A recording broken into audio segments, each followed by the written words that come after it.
Bonjour à tous, Alexandre Blondeau avec vous, enseignant en éducation physique et à la santé. Alors aujourd'hui, la vidéo va être une, une mise à jour de celui d'hier, donc je vous encourage à aller le voir ceux qui ne l'ont pas vu. Donc hier m'est arrivé une aventure qui m'arrive en fait souvent et j'en suis devenu beaucoup conscient quand que je suis parti dans l'Ouest en vélo. Je me suis rendu jusqu'à Vancouver. Et puis j'ai pu voir la différence, entre autres, entre le comportement sur la route des gens au Québec versus partout dans le reste du Canada. Donc, une des choses très surprenantes, c'est qu'au Québec, les gens connaissent pas la loi. Puis quand ils connaissent pas la loi, ils prétendent énormément la connaître. Donc, après vérification, effectivement, je n'avais pas tort, j'avais raison. Donc, sur la voie publique, y compris les pistes cyclables, c'est la même loi qui s'applique, sauf dans certaines grandes villes, comme Montréal, où les piétons sont interdits sur les pistes cyclables. Donc, les piétons ont le droit d'aller sur les pistes cyclables là où est-ce qu'il n'y a pas d'infrastructure à proximité pour les accommoder. Donc, telle est la loi. Ce qui veut dire que tout ce qui est piéton, tout ce qui est marcheur, doit marcher à contresens de la circulation qui roule. Donc, c'est la loi. Je suis d'ailleurs très surpris qu'on voit un paquet de règlements quand on rentre sur les pistes cyclables ou à plein de places où est-ce qu'on va pour faire du plein air. Et puis que sur une des pistes cyclables les plus achalandées en Estrie, il y a autant de gens qui soient confus. Les trois patrouilleurs que j'ai rencontrés ne savaient pas exactement qu'est-ce qui en arrivait. Puis personne ne pouvait me dire où trouver les règlements, etc. Donc j'ai creusé, faire ses devoirs, j'en ai déjà parlé. Très important. Ensuite, il y avait deux messieurs puis il y avait une dame qui était patrouilleur à ce moment-là, hier. Et puis les deux messieurs m'ont dit, ben regarde, on n'est pas certain à 100%, mais écoute, on te recommande d'y aller dans le même sens de la circulation. Je leur ai expliqué bien simplement mon point de vue, puis qui est en fait le point de vue du ministère des Transports au Québec. Puis, on n'a pas fait tant de cas, mais la dame qui a menacé de m'écraser, ça, c'était moins... c'était plus ressemblant à ce que j'ai pu trouver au Québec en termes de comportement routier. Hein. Donc c'est en même temps aussi, puis ça va m'amener à la vraie partie constructive, parce que le but, c'est pas de dire que j'avais raison. Donc, le but, c'est de comprendre pourquoi que certaines personnes vont avoir des réactions aussi envenimées, voire violentes. Hein. Cette dame-là s'est approchée très proche de moi. Elle n'a pas eu peur du corona, là, sur ce round-là. Là. Zéro, là. On était à 1 cm de ma bouche, là, puis c'est pas moi qui ai bougé, là. Moi, je suis resté à ma place. Donc une personne qui est dans cet état-là psychologique, habituellement, soit qu'il y a une raison de défense personnelle, hein, elle est attaquée, ce qui n'est absolument pas le cas. Moi, je m'éloignais au moment où est-ce qu'elle me dit ça, puis elle a débarqué de son vélo, puis elle est venue vers moi assez violemment. Prochaine fois que je te vois, je t'écrase. Bon, c'est des paroles violentes, hein, c'est ça, hein, c'est de la violence psychologique, de la violence physique. Pour moi, il n'y a aucune différence, aucune différence. Mais le bon Dieu me fait fort. Fait que moi, j'ai tenu mon pied à terre, comme on dit, puis la dame ne faisait qu'en remettre et en remettre et en remettre. Pour moi, là, c'est clair, net et précis que c'est un taux de sucre sanguin trop bas. C'est aussi stupide que ça, je crois. Je pense que ces personnes-là, malheureusement, s'astreignent à un régime, hein, un peu comme le Dr Atkins recommandait. Il faut toujours se rappeler que le Dr Atkins est mort obèse d'une crise cardiaque. Hein. Ensuite, là, on a des nouvelles personnes qui prêchent la même malnutrition, tant qu'à moi, parce que crever de faim, c'est mal se nourrir. Hein. Donc, on a des personnes comme ça qui, pour une raison ou pour une autre, je ne pourrais pas définir comment ça se fait qu'un docteur, là en ce moment c'est le docteur Gunther, si je ne me trompe pas, qui se fait l'avocat de l'alimentation sans sucre. Hein, sans sucre. Ah, le sucre, ça, c'est méchant, le sucre. Hein. Puis là, quand je pose la question à monsieur, madame, tout le monde, qu'est-ce qui est sucré, par exemple? Est-ce qu'un gâteau, c'est sucré? Les gens vont me répondre oui, mais un gâteau, c'est pas sucré.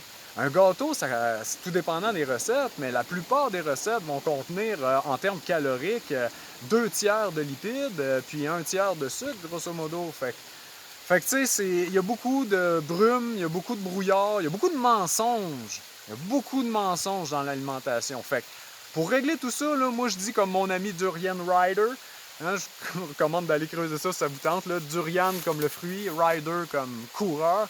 Donc Durian Rider qui dit tellement bien, prends les conseils de celui qui a les résultats que tu veux. OK?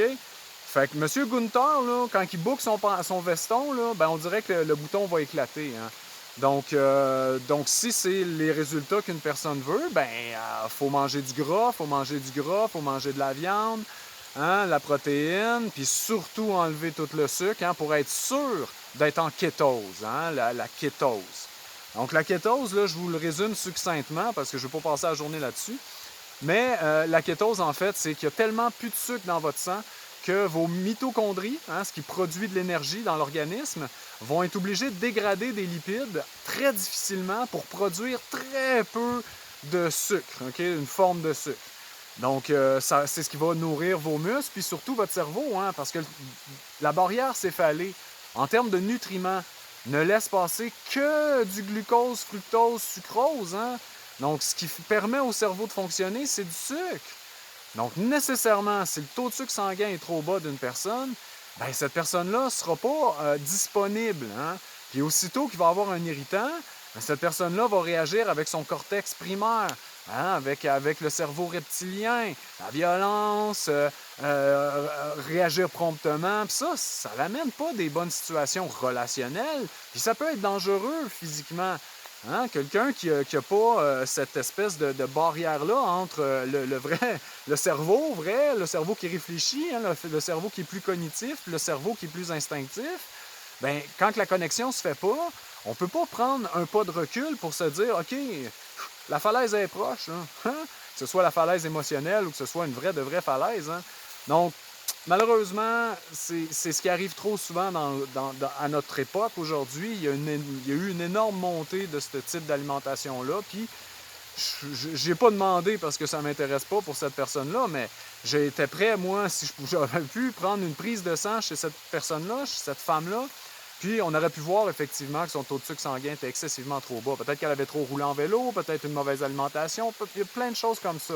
Mais ce qui est sûr et certain, c'est que quand on s'entraîne ou quand on a du plaisir à l'extérieur, il faut voir à amener une petite collation sucrée. Et puis, le meilleur sucre, hein? Je ne suis pas non plus de ceux qui pensent qu'il faut manger du sucre à cuillère. Là, hein? Le meilleur sucre, ça reste celui qui a le plus de minéraux puis le plus de vitamines contenues dans son enveloppe naturelle. Des bananes, des nectarines, des pêches, des bleuets, des fraises. Non, ça, c'est du bon sucre. Si on veut définir le bon sucre. Donc, à partir de là, moi, je base sur un type d'alimentation comme ça mes directives alimentaires. Donc, j'ai eu des gens qui sont venus me consulter. J'ai aidé plusieurs personnes avec leur contrôle de poids. Il y a beaucoup d'avenues qui sont disponibles pour quelqu'un qui veut perdre du poids. La meilleure avenue reste encore le frugivorisme. Hein? Donc, c'est pas quelque chose que je recommande sur le long terme, mais c'est quelque chose d'excessivement efficace. Puis c'est un mode alimentaire qui va vous permettre effectivement aussi, puis ça, s'il y a des gens qui sont intéressés, communiquez-moi en privé, mais l'alimentation frugivore va, entre autres, permettre de déconstruire les comportements qui vous ont amené à outre-manger. Hein. Donc, le gros problème, moi-même, je sais très bien ce que c'est de manger énormément. Puis les gens qui me connaissent savent que presque toute ma vie, jusqu'à tout récemment, j'étais un glouton. Appelons ça comme ça. Puis oui, c'est vrai que je passais des semaines et des semaines où que je faisais des performances sportives incroyables qui me faisaient perdre énormément d'adiposité. Puis ma raison, c'était d'aller rechercher ma forme. Puis effectivement, il y a quelque chose de logique là-dedans. Mais aujourd'hui, puisque je mets ma fierté ailleurs, hein, que je ne mets plus ma fierté dans mes exploits physiques, c'est plus une nécessité pour moi de me rendre jusqu'à des points très avancés de sous-nutrition ou d'utilisation du glycogène musculaire.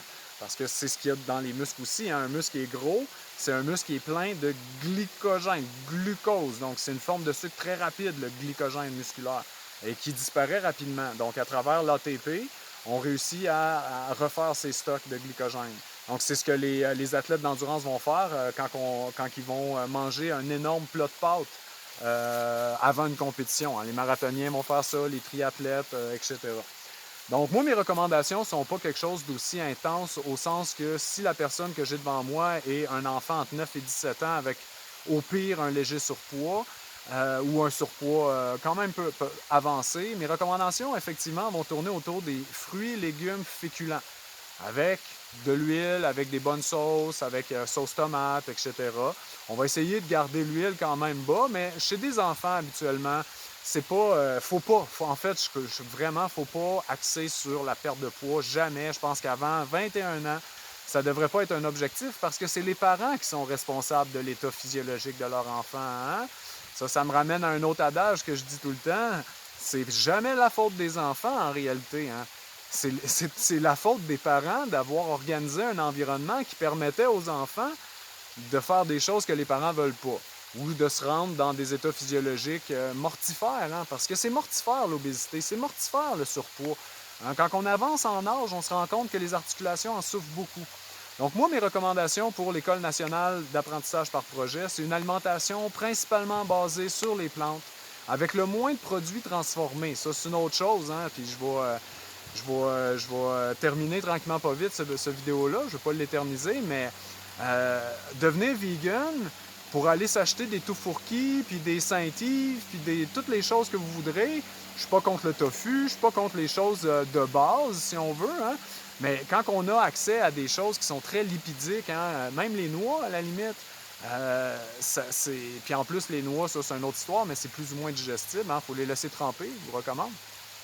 Donc, on ne va pas vers une meilleure santé nécessairement. Peut-être qu'on fait plus de cruauté, puis encore, je veux dire, les gens qui travaillent dans les champs de soya, etc., on pourrait creuser. Donc, on n'évitera pas tous les écueils du salariat versus le salariat ici, versus le salariat dans les pays du tiers-monde, etc. Ça, selon moi, c'est l'ancien monde. C'est l'ancien monde. Mais si on se focus vers l'avenir, nécessairement, moi, mes directives vont aller vers une alimentation basée principalement avec des plantes. Pas dans l'obligation, je ne crois plus à ça, moi. Je pense que quelqu'un peut très bien rester en parfaite santé avec un steak par semaine, un poisson par semaine. Ceux qui aiment les rognons et ces choses-là, ben allez-y, mais c'est une grosse bouchée par semaine, c'est tout, là. Après ça, le gros problème avec le guide alimentaire qu'on a eu pendant longtemps, je t'attends que le véganisme commence à déconstruire ça. Hein? Puis là, vous avez devant vous un homme que depuis 2010, je suis vegan. Fait que faites le compte des années. Puis je veux dire, je donne tout le temps cet exemple-là. Hein? Je pense pas que je manque de protéines. OK? Donc, cette histoire-là de manque de protéines, tout ça, il faut arrêter ça. C'est pas bon pour personne là, d'entretenir ces mensonges-là. Donc, oui, à l'École nationale d'apprentissage par projet, ça va être principalement des repas copieux, des repas où est-ce que les jeunes peuvent se servir à volonté, mais de choses simples. Hein, du riz, des spaghettis, une lasagne avec une sauce tomate. C'est facile de faire une sauce onctueuse qui ressemble beaucoup à un fromage avec des cachous, avec de la fécule de tapioca. Il y a un paquet de recettes là, sur Internet, ça. Je vous invite aussi à creuser ça. Puis à vous rendre responsable de la transformation de vos aliments. Très important. Donc, ça fait le tour de ce que je voulais vous parler aujourd'hui. Hein. Taux de sucre sanguin adéquat, trop de sucre sanguin adéquat, ça l'éviterait tellement de problématiques relationnelles, d'accidents. Selon moi, là, c'est d'une évidence incroyable pour l'avoir expérimenté moi-même. Puis n'importe qui est moindrement affûté va vous dire très exactement la même chose que je vous dis là. Hein. Donc, n'importe quel athlète va vous dire... Quand que je commence à manquer de sucre, c'est là que mon javelot, je le lance moins loin, je le lance tout croche. Quand je cours, ben, je perds la motivation de courir parce que j'ai faim. Donc, toujours vous assurer d'avoir un petit quelque chose avec vous. Surtout si vous avez un taux d'adiposité qui est quand même bas, assurez-vous d'avoir ne serait-ce qu'un petit sachet de sucre que vous allez pouvoir mettre dans votre gourde au cas où. Hein? Ça, j'ai rien contre ça. J'aime bien mieux 5 sachets de sucre que vous ayez vous gâter avec une poutine après. C'est bon, ça? Hey, amusez-vous! À la prochaine!